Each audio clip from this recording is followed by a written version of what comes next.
Былтыр бағы аты жаман ору болып 60% егіліптер. Ошол, аба Кыргызстанга жетишти эле болчу.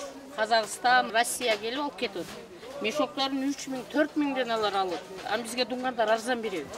Ошол себептен кымбат. Сиздер канчадан алып, канчадан дүңүнөн сатасыздар?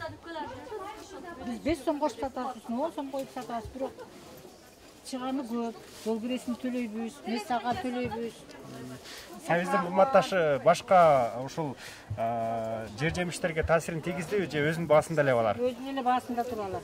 Сабиз ушу сабиз эле бираз кымбаттап туруп, ушу сабиз азыраак болуп калганга деп ойлойм мен.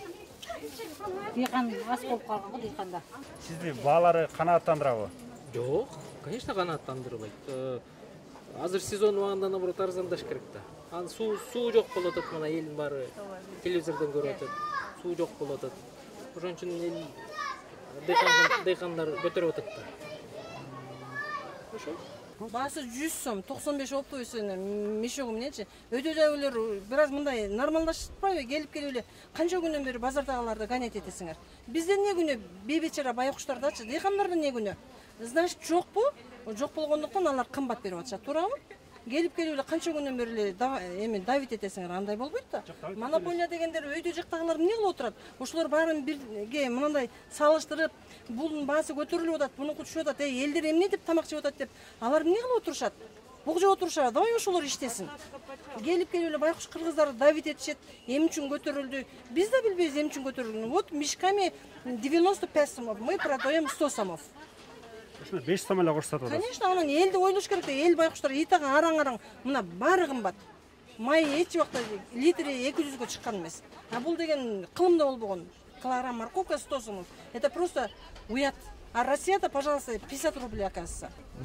Жер-жемиштердин баарын түрүн сатат экенсиз, бир эле сабиз кымбаттады же башкаларга да таасирин тийгиздиби? Бардык нерсеге таасирин тийгизди. Морковка кымбат, конечно, редко кымбат, эски товарлар, кызылча кымбат.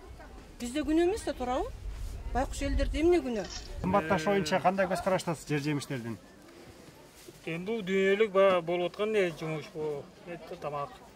Бизде кандай жанагы миңдеген гектар жерлер иштелбей жатат го. Эксе болот, мына курай басып жатат жер. Кылбайбыз просто.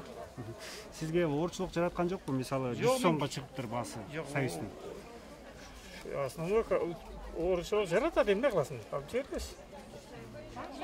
Сиз үй бүлөңүздү багууда мисалы багып атпайсызбы? Основной пловко кетет бул ашка. Бирок өзүбүздө да күнөө канчалаган гектарлар бош жүрөт, бош жатат жерлер. Тиксе боло берет. Тикпейбиз, биз кылбайбыз, жумуш кылбайбыз, жалгообуз. Жок. Гектарлап кетти картошка дегенмен. Шал үстүндө тикчек болот, кылбайбыз. Жерлер бош, барып көргүлө. Жүздөгөн гектар бош жатат, караган адам жок. Тиректи алып салыңар. Тиректи токтогазы жакшы бала эде. Патриот жумуш специалисттер жок айыл чарбада. Мынакей сабиз алганы келип турсуз, канча килограммга эле акчаңыз жетет? Жок, мен мисалы үчүн алам, 1-2 кило алабыз, айла жок. Пловка иштебиз.